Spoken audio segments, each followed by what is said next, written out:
Boire au torrent 533. Je remercie le Seigneur de pouvoir lire la Bible avec vous le matin. Aujourd'hui, on va lire une parabole du Seigneur Jésus, celle du grain de sénévé. Nous avons déjà vu la parabole du semeur et celle du bon grain et de l'ivraie. Le Seigneur Jésus a expliqué ces deux paraboles tandis qu'il n'a pas détaillé celle du grain de sénévé. Pendant la lecture, ayons le cœur à venir devant le Seigneur, de nous approcher de lui et réaliser l'enseignement qui en est tiré. Que veut-il me dire? Le plus important est de pouvoir s'approcher du Seigneur. Le Seigneur a évoqué le grain de sénévé 2 fois dans la Bible. Nous allons lire d'abord la première fois. Lisons l'Évangile de Matthieu, chapitre 13, du verset 31 au verset 32. Il leur proposa une autre parabole, et il dit, « Le royaume des cieux est semblable à un grain de sénévé qu'un homme a pris et semé dans son champ. C'est la plus petite de toutes les semences, mais quand il a poussé, il est plus grand que les légumes et devient un arbre, de sorte que les oiseaux du ciel viennent habiter dans ses branches. » En fait, 2 autres évangiles en parlent aussi. L'évangile de Marc et l'évangile de Luc mentionnent tous les deux le grain de sénévé. Lisons aussi l'évangile de Luc, chapitre 13, du verset 18 au verset 19.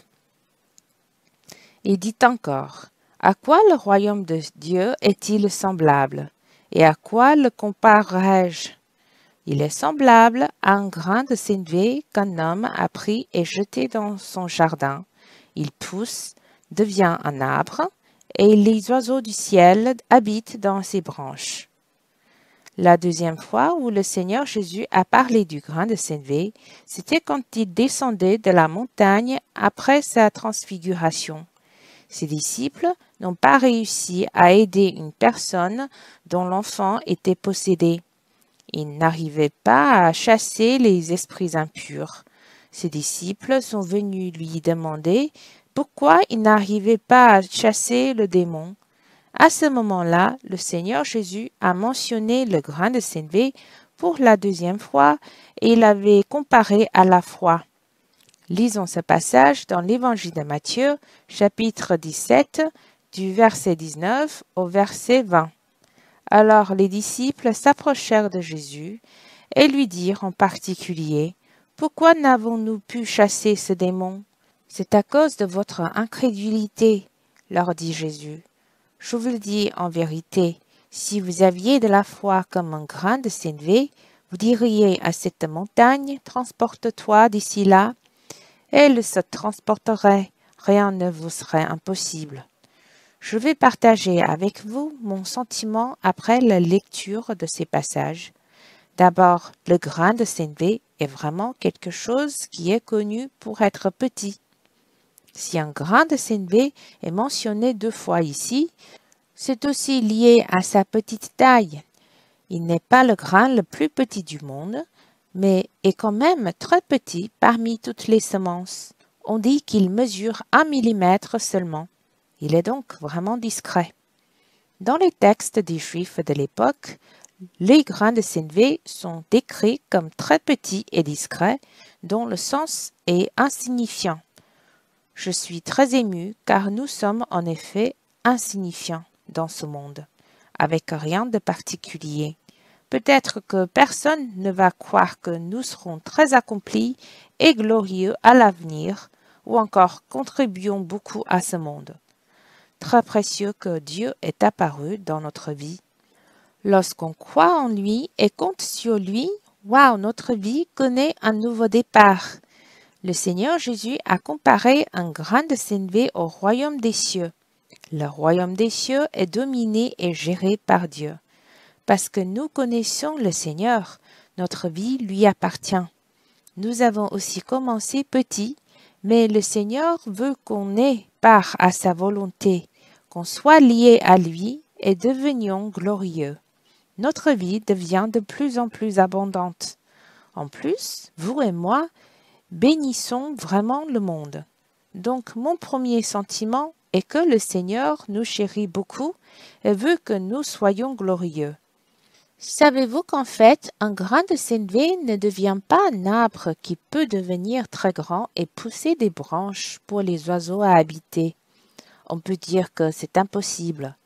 C'est exactement comme nous étions pécheurs et sommes devenus enfants de Dieu. Cela n'est-il pas un miracle? Merci Seigneur qui ne nous a pas sous-estimés. Bien que nous soyons insignifiants, Dieu peut faire en sorte que notre vie change radicalement comme un grain de sénévé qui peut devenir un grand arbre et pousser des branches pour que les oiseaux puissent y habiter. Waouh, c'est vraiment incroyable et tout à fait merveilleux. C'est étonnant que l'œuvre de Dieu soit si glorieuse sur nous. Je ne veux pas que vous soyez orgueilleux ni que vous ayez un complexe d'infériorité, de vous sous-estimer tout le temps, de se prendre pour un tout petit grain de sénévé.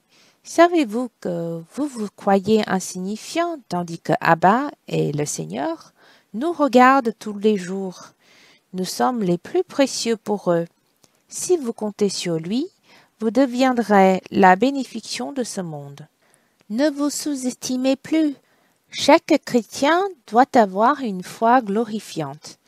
Avec le Seigneur, nous pouvons mener la vie la plus glorieuse. La deuxième chose que j'ai trouvée précieuse est que d'après la Bible, quand le Seigneur a mentionné pour la deuxième fois le grain de sénévé, il a comparé à la foi.